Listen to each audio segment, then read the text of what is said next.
bienvenue, moi c'est Yvonne, bienvenue de retour sur ma chaîne YouTube Twin Flame Spirit.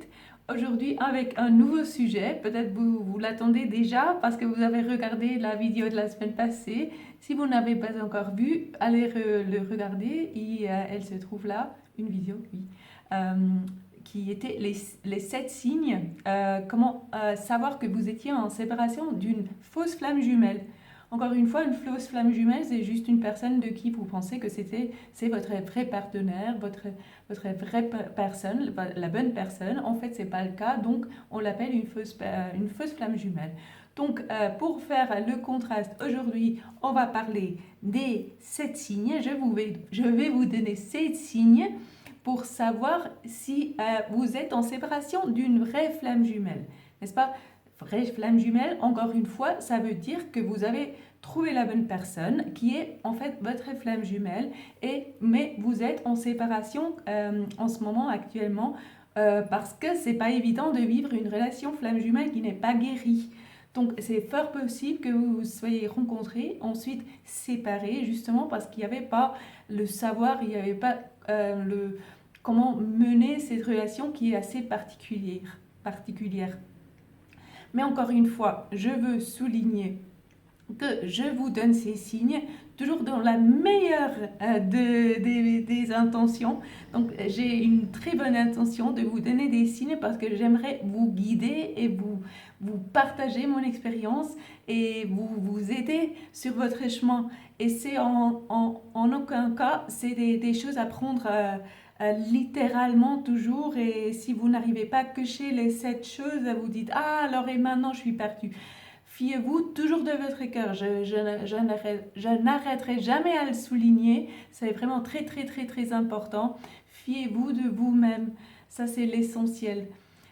Et souvent vous savez, mais comme souvent il y a d'abord une fausse flamme jumelle, il se peut, donc je veux dire avant qu'on rencontre la vraie flamme jumelle, il se peut qu'il y ait confusion.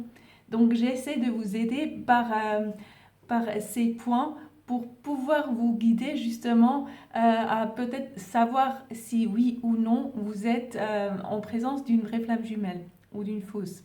Voilà, on va tout de suite commencer alors avec les 7 points. Donc, j'avais noté comme premier point, on a il ou elle, je dirais toujours il parce que c'est plus simple, il ou elle, il est toujours dans votre cœur, il est toujours dans vos pensées, il est toujours avec vous, il est toujours présent avec vous. Et comment ça s'explique? Ça s'explique par le fait qu'il est vous. Il ou elle est vous. Ce n'est pas une chose séparée de vous, c'est une conscience créative seulement, c'est lui en homme, c'est vous en femme ou le contraire, mais en tout cas ce n'est pas quelque chose de séparé. Donc par rapport à la fausse flamme jumelle où j'avais dit vous pensez toujours à lui, n'est-ce pas? Là c'est plus fort, c'est un peu différent, mais bien sûr c'est difficile à expliquer la distinction vraiment en parole, n'est-ce pas? Parce que c'est au niveau du sentiment, mais vous sentez qu'il est toujours avec vous. Donc si vous étiez ensemble et puis il y a eu séparation, il se peut que vous ne sentez pas cette séparation, que vous ne la ressentez pas. Il vous semble que vous êtes toujours ensemble. Bien sûr, vous le voyez peut-être de loin, ou bien, je ne sais pas, il est à l'étranger, vous ne l'avez pas vu, ça fait un moment, mais ça ne veut pas dire que vous êtes séparés. Donc le sentiment est quand même celui de toujours être avec lui, quoi. Donc c'est par rapport à la fausse flamme jumelle, il n'y a rien d'obsessif, c'est vraiment un feeling, je dirais, c'est une conscience, une prise de conscience qu'il est en vous, toujours, d'accord? Donc ça c'est le premier point, je dirais. Donc c'est surtout pour ceux qui étaient déjà en relation, qui étaient déjà ensemble et ensuite justement qui s'étaient séparés. Mais aussi s'il n'y a pas eu cette relation d'abord, peut-être même à la première rencontre que vous avez avec lui ou elle, déjà là ça clique et ensuite vous êtes jamais séparés. Donc ça peut indiquer que c'est vraiment c'est justement la vraie flamme jumelle. Au-delà de la séparation, n'est-ce pas? Donc, je veux dire, le sentiment se poursuit dans la séparation physique, parce qu'il n'y a pas séparation. Ok, le deuxième point. Ah, mais mince, je viens de le dire. Je viens de dire ça. C'était le deuxième point aussi. Désolée, je pense que j'en avais fait 2 points de... Oui, il est toujours avec vous, il est toujours présent avec vous. Et justement, le deuxième point, vous ne sentez pas la séparation. Donc voilà, on passe tout de suite au troisième point. Vous êtes toujours un peu mon essai en français, parce qu'après je fais les autres langues et j'apprends du français, donc je ne ferai plus la même erreur. Mais vous m'aimez bien quand même, n'est-ce pas? Donc, troisième point. Donc, quand vous pensez à lui, ou bien justement, vous pensez même pas consciemment à lui, il est toujours présent avec vous. Donc là, vous ressentez un profond amour et une paix profonde. Donc c'est vraiment ça illumine tout votre être, je dirais, c'est vraiment, c'est tellement fort quand vous pensez à lui. C'est juste, c'est pas toujours le bonheur, bien sûr, il y a des moments où c'est difficile, n'est-ce pas? Où vous n'allez pas bien, et c'est difficile de penser à lui ou à elle, et ainsi de suite. Mais de manière générale, il y a ce sentiment de paix et ce sentiment d'amour qui est tellement grand et tellement profond. Ou alors, et ça c'est important, s'il y a encore des choses à guérir, il se peut que vous pensiez à lui et qu'il y a ensuite un sentiment de peur. Donc de peur de ce grand amour, parce que vous ressentez que l'amour il est fort, il est grand, c'est quelque chose de sérieux, n'est-ce pas? C'est pas juste je l'ai vu dans un bar et oui il était sympa, mais ensuite il a embrassé ma copine et là je sais pas trop, je pense à lui, mais bon on va voir, n'est-ce pas? C'est pas quelque chose de superficiel, c'est quelque chose de vraiment de profond et de réel, de réel. Donc il se peut que ça vous fasse peur. Parce que malheureusement, on a souvent peur de l'amour. C'est en fait tout le voyage, il tourne autour de ça, de se débarrasser des peurs qu'on a, des blocages qu'on a autour de l'amour. Donc si vous imaginez, je fais toujours cet exercice avec mes clients, euh, imaginez qu'il sonne à votre porte, n'est-ce pas? Peut-être avec des fleurs. Et il dit, voilà chérie, je suis de retour. Chérie, ça fait un peu vieux jeu, n'est-ce pas? Vous pouvez utiliser un nom plus commun ou plus moderne et qui vous convient plus mieux, n'est-ce pas? Mais en tout cas, il est là et justement, il veut emménager, il veut passer la vie avec vous. Donc là, qu'est-ce qui se passe en vous? Est-ce qu'il y a justement ce sentiment de peur? Vous flippez à l'intérieur, vous dites mais j'arrive à respirer, n'est-ce pas? Parce que du coup, il est là. Je voulais toujours qu'il venait et puis du coup, il est là, mais je suis pas prête, n'est-ce pas? Donc là, vous voyez qu'il y a du chemin à faire, n'est-ce pas? Parce que c'est en fait cette peur qui vous sépare. C'est simple, n'est-ce pas? C'est pas une tierce personne, c'est pas des énergies noires, c'est pas je sais pas quoi, le destin, c'est cette peur-là qui vous sépare.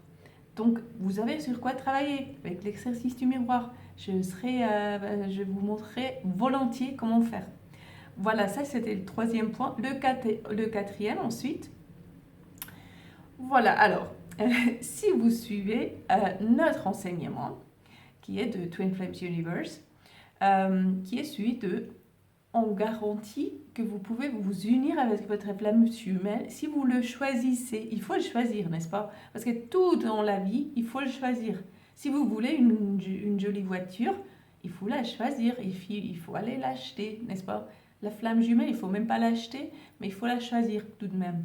Parce que si vous choisissez de rester avec quelqu'un d'autre ou de passer la vie à chercher quelqu'un qui soit pareil ou bien similaire à votre flamme jumelle, parce que de toute façon, vous n'allez pas le trouver parce que ça n'existe pas. Mais si, au cas où, vous avez ça en tête et vous pensez, ouais, c'était sympa avec ma flamme jumelle, mais c'était un peu compliqué. Donc là, j'ai décidé de chercher une flamme jumelle moins compliquée. Alors non, ça va pas se faire, n'est-ce pas? Parce que ça n'existe pas. Donc il faut le choisir. Tout le monde n'a qu'une seule flamme jumelle dans 99% des cas, n'est-ce pas? On ne va pas entrer dans les détails, mais partez du principe que vous avez justement une seule dans tout le monde entier, vous n'avez qu'une seule flamme jumelle. Donc, il faut la choisir, mais si vous la choisissez, vous savez que vous allez finir ensemble. Et si je dis finir ensemble, c'est pas comme avec la fausse flamme jumelle où vous dites ouais, je sais qu'un jour, quand on sera vieux, on se retrouvera et puis on se mettra ensemble. C'est non, c'est maintenant. C'est Je dis pas maintenant parce qu'il y a un parcours à faire, n'est-ce pas? Mais vous le choisissez pour maintenant, disons. C'est déjà fait en fait. C'est déjà à l'intérieur de vous. C'est déjà qui vous êtes. Vous avez été créé avec. Vous ne pouvez pas défaire ce lien. Il est déjà là. Mais donc, pendant la séparation, donc quand vous êtes séparé de votre flamme jumelle, vous savez à l'intérieur de vous que vous êtes censé être ensemble, c'est ça. Vous êtes censé être ensemble. Et puis le choix de vraiment le faire et puis de vous mettre avec lui ou elle, ça incombe à vous. Il n'y a personne qui peut faire ce choix à votre place, n'est-ce pas? Il n'y a que vous qui pouvez faire ce choix. Mais vous pouvez le faire, tout le monde peut le faire, tout le monde peut prendre ce chemin, tout le monde peut suivre les étapes qui sont montrées. Et donc, justement, vous vivez avec cette certitude, n'est-ce pas? Que vous êtes meant to be en anglais, n'est-ce pas? Vous êtes censés être ensemble. Voilà. En fait, le 5e point, c'est vos vies vont se... Vous savez que vos vies vont se compléter parfaitement. Même pas compléter, c'est pas le bon mot, mais ils vont s'intégrer, disons, n'est-ce pas, parfaitement. Et sans que vous laissiez derrière qui vous êtes. Parce qu'avec la fausse flamme jumelle, souvent vous dites, oui, je sais, il vit en Australie, il fait d'autres choses que moi, mais moi, je serais prête de tout laisser derrière et puis d'aller à fond là-bas et puis d'oublier qui je suis pratiquement, n'est-ce pas? Donc là, c'est différent. Avec la vraie flamme jumelle, vous sentez que vous êtes pareil, mais vraiment pareil. Et pas seulement vos pères qui ont le même prénom ou vous avez la même date de naissance ou je sais pas quoi, mais vraiment vous avez la même vision de la vie et vous voulez partager les mêmes choses, vous avez les mêmes valeurs. Donc vous voyez déjà comment ça peut s'intégrer, vos deux vues peuvent s'intégrer et que ça va être le cas. Et que vous partagez tout ce qui est essentiel, vous le partagez déjà maintenant, même si vous ne le connaissez pas très très bien. D'accord? Ok. Ensuite, le point numéro 6, il y a aussi bien sûr des signes. Il y a pas votre nom, mais son nom que vous voyez souvent. Il peut y avoir, n'est-ce pas? N'allez pas me mettre en commentaire. Moi, j'ai pas de signe, ça veut dire quoi, Yvonne? Je vais pas répondre. Parce qu'en fait, les signes, c'était toujours quelque chose de très, très, très, très personnel. On peut pas généraliser. C'est pas des 11-11 et des 22-22 à chaque fois. C'est quelque chose de très personnel. Peut-être quelque chose que vous avez vécu avec lui ou elle.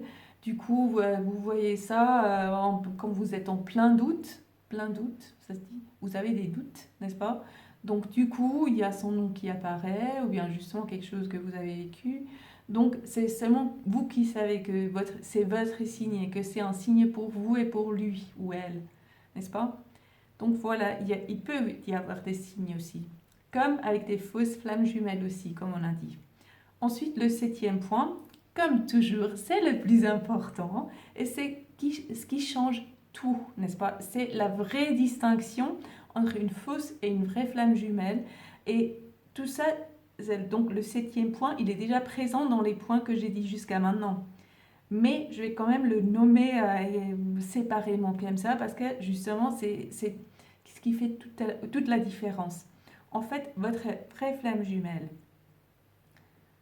de qui vous êtes peut-être séparé. Donc vous êtes séparé de quelqu'un que vous pensez être votre vraie flamme jumelle. Votre vraie flamme jumelle vous aime toujours beaucoup. D'accord? Donc je sais que ça peut paraître un peu flou comme ça, mais comment je vais savoir s'il m'aime vraiment ou s'il m'aime pas? Je vais vous dire, c'est aussi la vie qui vous enseigne. Et c'est aussi votre cœur, surtout votre cœur qui vous dit. Mais comme je sais par expérience qu'on peut penser de la mauvaise personne qu'elle nous aime, c'est pour ça que j'essaie de vous donner les signes pour savoir faire la distinction, comment on peut détecter l'amour en quelque sorte, n'est-ce pas? Qu'est-ce qui est amour et qu'est-ce qui est dépendance? Et qu'est-ce qui est, je ne sais pas, manque affectif, obsession, codépendance? Ça, c'est de l'autre côté de l'amour. Là, il y a l'amour et la paix, et le bien-être et le savoir intérieur. Et de l'autre côté, il y a tout ce qui fait trembler, n'est-ce pas? Tout ce qui fait paniquer, trembler, je sais pas, insécuriser, tout ça. Donc votre vraie flamme jumelle vous aime et ça n'a rien à voir avec vous faire jalouse ou je sais pas quoi. C'est pas un sentiment négatif, c'est vraiment, vous savez qu'il vous aime. Elle ou il, n'est-ce pas, vous aime. C'est juste évident et qu'il veut votre bien, qu'il veut vous encourager en quelque sorte de vivre votre meilleure vie, de voir à quel point vous êtes merveilleuse. Je dis au féminin, je fais exprès de dire au féminin là, vous êtes merveilleuse, vous êtes géniale, vous êtes super, vous êtes puissante et que vous avez toutes les cartes en main en quelque sorte. Donc il veut vous voir avoir du succès dans la vie et être bien. Et vous savez ça, même s'il n'exprime pas ça, mais vous savez parce que vous le ressentez, qu'il veut votre bien. Et même s'il vous repousse, et même s'il vous rejette, oui, c'est possible, parce que c'est par amour qu'il vous rejette. C'est pour dire, regarde, tu es tellement meilleur de ce que tu penses, donc rends-toi compte de ça. Mais je t'aime quand même, n'est-ce pas? C'est cet amour inconditionnel aussi pour dire je t'aime même si je suis pas maintenant avec toi, n'est-ce pas? Parce que mon amour, il sert à un but supérieur qui est justement pour éveiller toute ta force et toute ta grandeur en toi. Et une fois découverte, je serai de retour, en quelque sorte. Donc voilà, ça c'est la plus grande différence. Et voilà, ce sont les 7 points qui, j'espère, vont vous aider à faire la distinction. Et je suis sûre que ça va aider d'une manière ou d'une autre. Sinon, je suis là aussi pour vous aider, n'est-ce pas? Je fais du coaching, comme vous savez, donc n'hésitez pas. C'est pas évident de faire ce voyage ou ce parcours tout seul, donc n'hésitez pas. Alors, je vous laisse. Merci de partager ça, commentaire. Et comme ça, on fait connaissance aussi, n'est-ce pas? Alors, je vous remercie de votre intérêt, de votre attention. Je vous dis à la prochaine. Un grand bisou. Au revoir.